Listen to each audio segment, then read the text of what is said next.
Salamat dito ha. Malaki ang mga ngiti ni Dagon nang dahil sa wakas ay magtatagumpay na siya sa kanyang mga pinaplano. Pero hindi ko ito matatanggap. Ha? Ano namang ate yan, pre? Kailangan mo yan. Tanggapin mo na yan. Hindi na pare. Kailangan ko nga ito pero kaya ko naman pagsikapan ng mga gastusin eh. Salamat na lang sa pag-aalala mo. Oy, sige. Pero kung magbabago pa yung isip mo, sabihan mo lang ako, ha? At tuluyan na ngang umalis si Dagon sa tahanan ni Ricardo. Wisit, nandun na eh. Ano pa bang kailangan kong gawin para mahimo kong taong yun? Anong klaseng demonyo ba ako at hindi ko man lang mauto yun?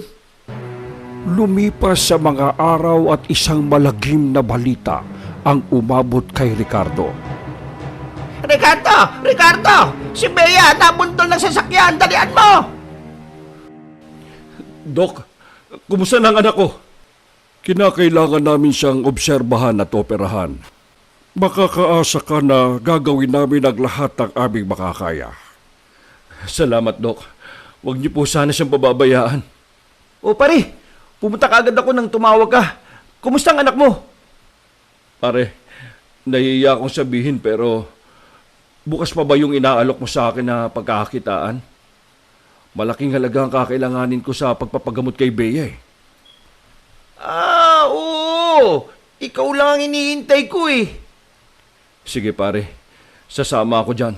Kahit ano pa yan, mailigtas ko lang ang buhay ng anak ko.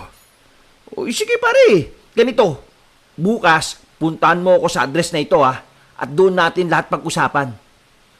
O sige pare, salamat ha. Kinabukasan sa binigay na address ni Dagon, Oh pare, tuloy. Gusto ko nga palang ipakilala sa iyo yung mga makakasama mo sa trabaho. tiningnan ni Ricardo isa-isa ang mga kasama at parang pamilyar ang mga mukha nito sa kanya.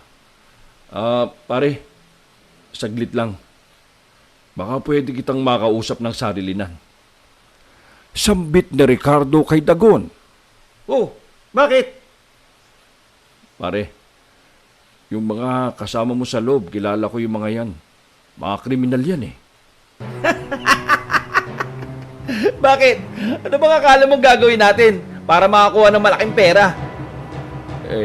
Ano nga ba?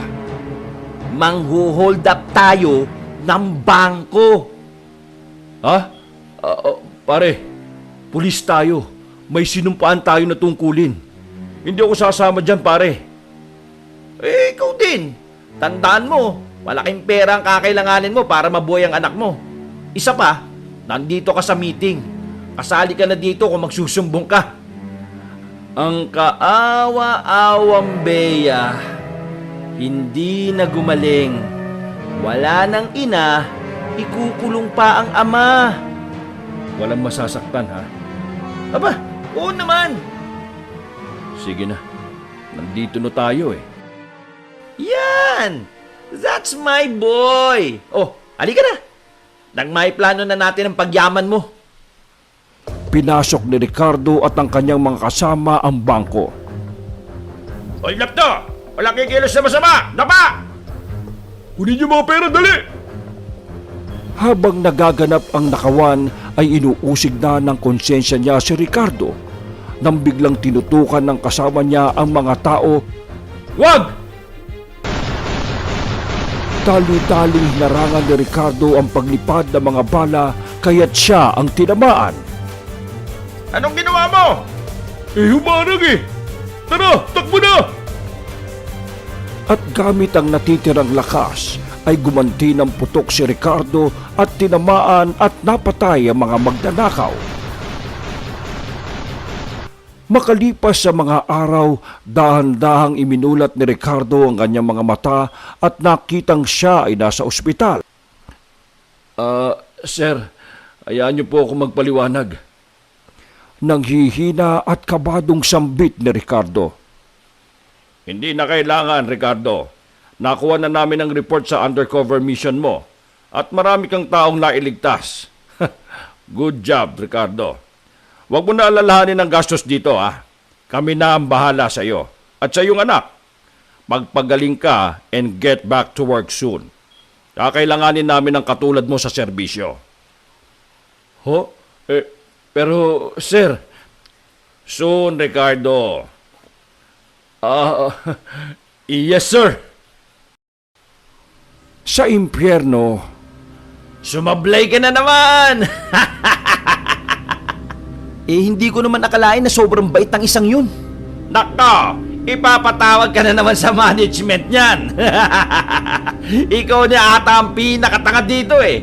Bakit hindi mo pa ilublob ang sarili mo dito sa kumukulong apoy nang matapos na ang problema mo? Hindi naman tatalab sa atin yan eh. Mukhang ito na talaga yung parusa ko. Ang maging sablay.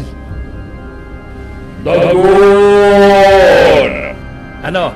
Re-reserva na ba kita ng pwesto mo dito? at pinuntahan na nga ni Dagon ang boses na tumawag sa kanya.